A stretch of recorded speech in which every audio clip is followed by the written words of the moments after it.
So nice to see everyone. Welcome to the Engaging Networks Toronto edition of the Community Conference.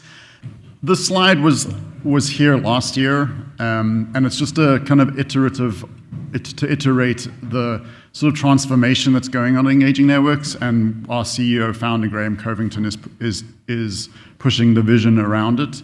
So obviously with AI, there's amazing and intelligent tools that we're really trying to focus on. And we've been really rebuilding the cornerstone components of Engaging Networks through 2025, even 2024, 25, and 26. The new foundation is designed to integrate AI with an objective of improving outcomes while increasing efficiency. And I think we've all played with AI enough to see that it's coming, it's here.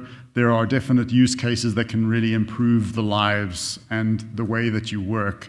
And Engaging Networks really trying to think of how we can humanize those to then make your jobs easier for building, etc., promotion, marketing, etc.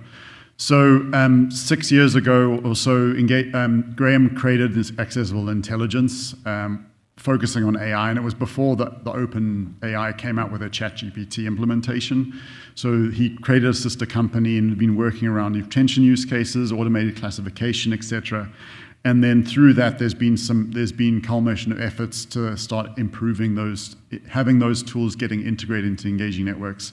And towards the tail end of this year, this sort of like the fruits of that labor will really be seen, and we're starting to see some of those in segments as well as some actionable insights work that is coming. So in terms of the roadmap prioritization, when we were looking at the beginning of this year, essentially it was better tools, new features, and improving workflows. That's kind of like the core of trying to work in product, is how we can provide ways for clients to be able to do things that they want to do efficiently and well. And with that, last year we saw that there was some things that we weren't doing so well. So things like maybe like being able to receive data coming out, or querying, or how our automations and building was operating. So there was some fundamental cornerstone pieces that were put into place. So for example, Segments, which was released last year, and I'd love to see a show of hands of those who are using Segments currently. So when we released Segments, we knew that the adoption wouldn't be that high, and we tied it with marketing tools because change is hard. When we release a new product, it takes time for people to use the new product because workflows and your efficiencies have all been put into this one place. However, with reporting, Segments is ingrained. So in order for you to be able to really leverage reporting, Segments is now being put into place. And that's kind of where the vision of being able to upgrade or uplift our platform to be able to have Segments, which is the bedrock of being able to do more advanced filtering and to be able to do more powerful marketing tools, to be able to isolate who you want in reporting. There's a really deep implementation of peer-to-peer, for example, in Segments that are better than our user query tool, etc. And then we saw that the reporting needed to be updated, and then market shifts about teams needed to create quicker pages, as well as automations, how you can market people where they are. And this is all encompassing of how this year and next can change our landscape and our platform. So obviously our cornerstone products were around activity, email campaigns, building pages, and segmentation, and the assessment of how we can then organize that data, etc. And these are the things that we've been really focusing on and working on this year, and excited to be able to see where we are in next year's Toronto conference, etc. So it's already been a very busy year. So we, as Marcy said, we came out of beta in our peer-to-peer module, which was a long labor of love to be able to get a peer-to-peer platform out that can support tributes, it has events, and it has DIY capabilities, inbuilt marketing automation tools that are really conditional to meet fundraisers where they are. Security and compliance was a huge effort, and we thank you for our clients to be able to work with our teams to be able to then be compliant. SOC 2, PCI was all a very big effort last year. and then being able to bring that into Security Center so that everyone knows where they are and what they need to do. We integrated with BBMS. We had Blue Sky on the social. Our database team obviously had the Ontario elections that need to be updated, and they do continual updates throughout the year across our regions, not only Canada, we've got US and UK, and they're tirelessly keeping things up to date. And then content security policies, again, just trying to make sure that our platform is ready to be PCI compliant with tools that you need in order to make those and keep those up to date. And still moving forward. So the remainder of the year is still a busy one. We've got, outside of our cornerstone pieces that I'll be touching on, we've got digital wallets coming. We'll first be doing events. So we're upgrading our PayPal One Touch integration right now, which will then allow us to then have a better integration on our digital wallets for events. We have a gift view, which the next slide will touch this, but just being able to help, say, member care facilities find transactions quicker.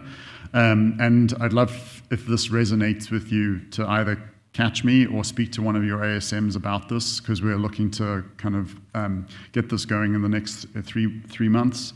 And then with our marketing automation tools, obviously we've got this great marketing tools framework being able to bulk send. We're missing the piece of being able to create those in the marketing automations. So work is going in this release to be able to have SMS and the marketing tools builder in the marketing automations. And then thereafter, it's also, well, what about segments? Being able to implement segments into marketing automations. So it's a holistic journey through our platform, et cetera. So sometimes these changes are a little hard because we have such great tools, but then we need to put them into the other platform pieces that are at play, along with all the other things that we've got going on. So the vision is trying to bring everything holistically together, as well as improving the platform at top.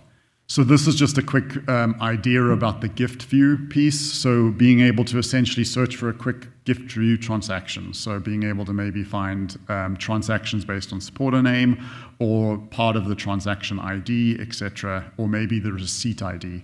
So there's some improvements here that we're seeing for member care teams to be able to really see things like this. And when we do things like this, we also try to expand the horizon of what other use cases could help clients effectively look for, etc. And then positioning ourselves to maybe leverage this for our lookup supporters. So how could we potentially then see it manage supporters getting uplifted in the future, etc. So there's kind of things at play to be able to see where we are and how things are searched for, etc. in engaging networks. So security and compliance in 2025 carries on. We've got our Tiffany and Leo have been leading a lot of information and places to go in order to be able to be compliant and be secure. And then in terms of our big product offerings, the reason why I put segments here is that just that it's a cornerstone. And by the show of the room, you'll see that people have or have not used segments yet. And it's a very powerful tool to be able to then start isolating and building audiences. So we have our user query tool and we have our profile tool that's been with us for a long time, and it's very powerful. But when we were looking a couple of years ago, just thinking about how can we see engaging networks moving forward to be able to integrate AI or to have more uplifted UI and solve some of the things that we were missing. Segments is this holistic query tool that is essentially going to replace the user query tool and profiles into one sort of one-stop shop of being able to filter and query. And I'm doing a session after this around segments and reporting, which we kind of dive in the nuances and the things around all of this. So I won't go into too much details, but a lot of work went into trying to define how we're going to position ourselves for improvements. And upcoming improvements on segments is things like filters to segment to identify supporters who have opted in for the first time, support for future dates, so thinking about how marketing automations can align with our segment query tool. They need future dates, so that would be a benefit in both cases, and then into segments into marketing automation. So we are very excited that we just released reporting 3 weeks ago, and this was another effort, large scale, in being able to led by Henny, who's a product manager. He was unfortunately not able to make it because he has pneumonia, but he was going to come. But I would recommend playing with the tools and then giving feedback. We're going to be having a survey going out to see how people are reacting and figuring it out, because we really want to make this a great tool for our clients. And a lot of work has gone into sort of re-envisioning some of the things that we were missing in our visual tools. So just a simple date selection. You can now do any date that you want, which is a huge improvement from our existing visual tools. There are actionable insights, so with an idea of being able to create a framework where we can start recommending or highlighting things that have changed. So for example, here is a monthly recurring gifts have been decreasing based on XYZ, a benchmark for engaging networks. But another interesting one is if an email has been sent out and it's below if the bounce rate is specifically higher based on the category that your account has, it'll call it out. And then when you look at it, you can kind of have an analysis of who are those segments of those supporters in that email who are older. So this kind of helps being able to say, actually, this email that went out, I can see that this group was a little older than previously, and they belong to those origin sources. So it also gives you framing of like, that's the reason why it hard bounced. It can kind of just help you drive information around your campaigns. And then we're excited that the custom report builder is also available. And this essentially going to create a powerful way to create easy reports. And the key thing is that we've created a lot of these insight fields, which I'll go through in the demo after this. So simply, you don't have to worry about campaign data 4 anymore, because you'll be able to use Amount. So in terms of just readability and teams who are not, deeply integrated with the data sets, it just helps people read CSV reports. What this also means is that we have like abilities to then now start having better integrations with our partners like Omatic, etc., because you can import a flat file that has very easily read CSV files. And another improvement that we have on this, which was very in the weeds, is that we now have in memoriam on one row. So the fundraising transaction then has columns of first name, last name, and is memoriam on one row. So just to help improve a simple CSV. So when we're trying to overhaul these tools, we really focus on things that we know, pain points, the small to the largest ones, and trying to iterate to really kind of like improve and uplift the tool as we go. And one of the next features that just focusing on the next features for reporting specifically. Now that that's out, we have a campaign analysis feature that'll be coming. Essentially, you'll be able to select 2 pages and being able to analyze differences between them, etc. So sort of like a benchmark 2 emails, benchmark 2 pages, etc. So there's a lot that this framework can benefit from, and we're really keen to be able to show like upgrades to opt-in reports, peer-to-peer. With our module, we have a great opportunity to do like cross-site builder, site reports, etc., events, email. And then we're also offering templates for Report Builder, so you can easily get started that I want the high donor report, this is the template, and these are all the fields that I can then export. More actionable insights, and then integration support. I'm really interested to see how, with Report Builder, pushing it to say like an S3 bucket, which is a little technically, but then that means that it helps integrations to like data warehouses and etc. So it reduces the cost of having to have like a export API going through all the transactional data, etc. So we're really keen to see how this framework can help not only at the user level readability, but then also at the integration level, reducing the friction or the complexity that comes with the export API, although being very powerful, etc. AI automations this is something that's going to be more earlier next year. So with our marketing automation set currently, you can build automations, welcome series, etc. But the conditionality or the personalization that AI can offer is where AI automations is going to really look at. And things like use cases like sustainer retention, reactivation, one-time monthly donor, etc., or those whose so the gift is about to get rejected, etc. So these are very prime use cases for automations, and this is going to be a tool that's separate to the marketing automation tools that you know. And the idea is that we would then have very easy ways of being able to create content at things that are very specific points of the donor journey that often take quite complex journeys in order to cover. So where AI can analyze the data to then suggest at key component, key points, this is the content that needs to take place in order for them to act. And as we know, like ChatGPT is very easy to generate content. So we're not necessarily going after you can just generate content and you never have to touch it or no one has to generate content. It's more of like, how can it help or what can it suggest at key points for those things? So being able to just have recommendations where humans can enter the text to be able to then really like make it shine, but then help you know what to say at those particular points.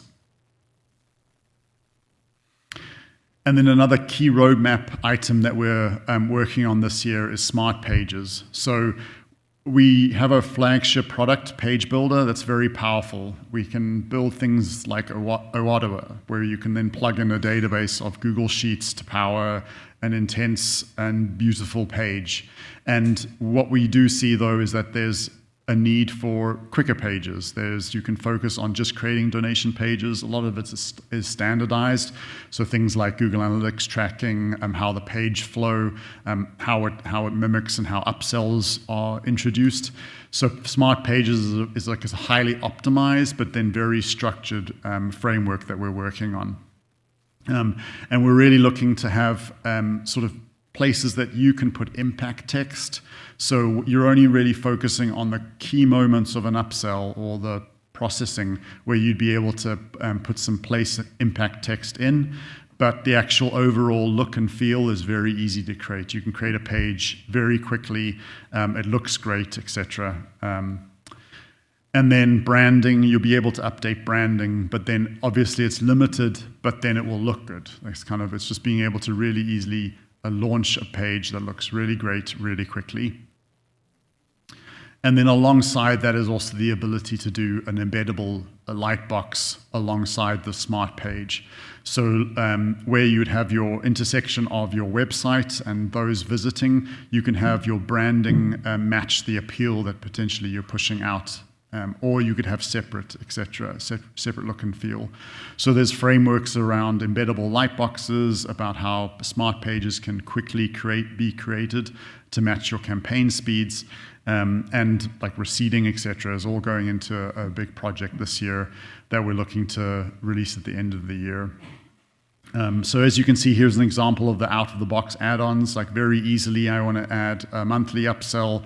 I want to then be able to do fee cover, and all of that is really taken into account and just looks good right off the bat, very easily to implement.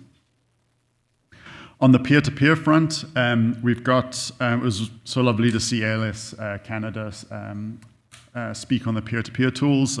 We're really thankful that they met us in the beta period of peer-to-peer building, and we were able to work together to work out a tribute site and also other features that they need.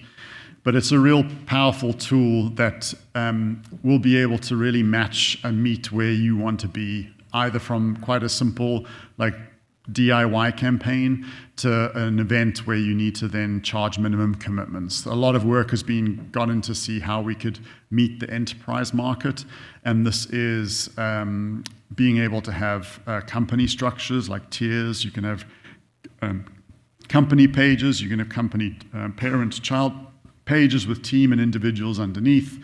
We're working on being able to do like family registrations, etc. And it's been really lovely to see ALS launch, but a few successes is Michigan Humane, who just did a start to finish Mutt March. And on Saturday, May 17th, everyone came together and for like a a physical march, but they had really a success in people registering and at teams taking part. We've got Global Refuge, who's an organization around promoting like immigrant support, and they launched with us in beta, and they were really lovely, and they have an integration with Salesforce, so we have our peer-to-peer mappings for Salesforce, so it's very easy to integrate and install. In next release, we have a whole Salesforce integration for our peer-to-peer. Food Bank of the Rockies, so they were on Classy and they migrated to Engaging Networks. So this was a big success for us of being able to help a partner migrate like key active pages, import legacy data in, and then launch a really well branded and great looking campaign. And then again, ALS is just how special it was. And I was just saying to them when they got off the stage, it was so nice seeing the initial pages being registered in Tribute Giving. So obviously it was a big culmination of work to get peer-to-peer up and running, but then being able to see people register on Tribute pages was a lovely feeling.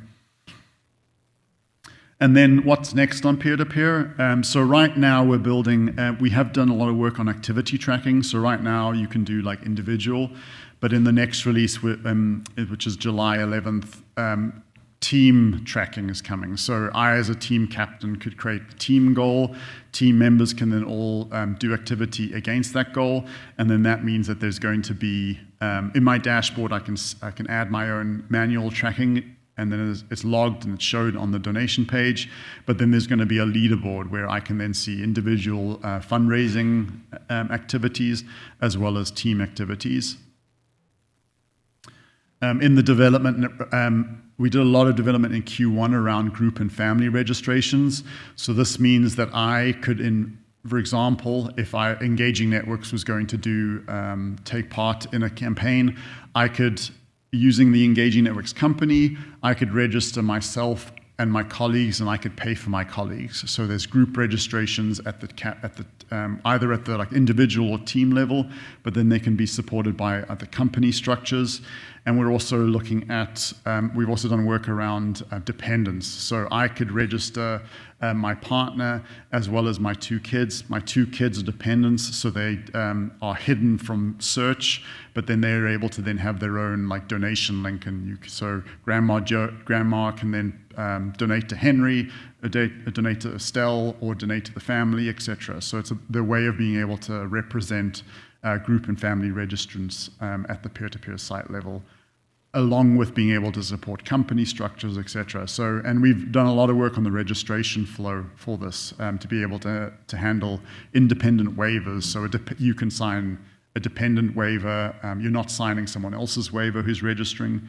So there's a lot of use cases that we've really improved on that.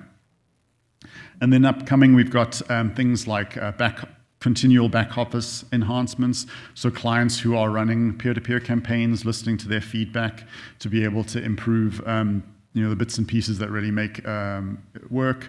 We've spent a lot of time making it as easy as possible for users registering, them seeing their dashboards. It's accessible, it's readable, etc.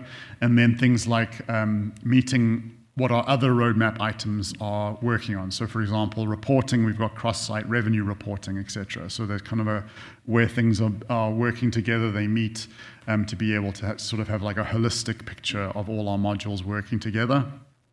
And something that we're working on, which we know as a feature, is like a weekly report or notifications that how your sites are doing, etc. And I wanted to take a moment actually to thank our account success teams. So also what the last year and a half, and certainly with Leah joining the team, is we've seen a lot of like the teams coming together. So feedback, ASM structures of being able to speak to yourself that then comes to product requirements that comes down to be able to organize the teams. So it's been a really a great time for new processes and new people to bring in some fresh ideas around how client feedback can kind of come into play into the product, and we're definitely seeing throughput from that. So in terms of setting up for success, obviously security, we're always there to speak to anyone, and we have ad hoc office hours, webinars as we needed. But our client training in our client academy, Simon and the team have done a lot of work to be able to have segments or reporting and then peer-to-peer present, which is then literature and academy videos, how you can learn the tools. And then just in terms of smart pages, we'll have a product webinar in late 2025 about how that's all going to operate. But we're really excited about that, and we want to keep everyone up to date. And Marcy will be as our product communicator. So I just wanted to say thank you very much for being a client of Engaging Networks. We really appreciate you all. I love listening and speaking to everyone. I love driving the product direction to be able to have really useful tools. We do our best, and we really want to have a great tool set. And thank you very much. Thank you, Dan. We don't really have time for questions, unfortunately, but Dan will be at happy hours, so feel free to find him there. I did want to ask one just quick question, because I'm curious about this too. Have we considered an integration for TikTok, like we have done with other social media platforms? We need to do, I would say we need to do a bit more on the social landscape, like how it's changing. I guess the question is then how does that work? Like with X, you have like a clear path of like, do this, it happens like that. So we just need to do investigation. Need to do some research. Okay. Research on TikTok. Great. Yeah, I encourage you all to post questions in our online community, and you can find Dan afterwards as well for anything else that you want to ask him. So thank you, Dan. Thank you very much, everyone.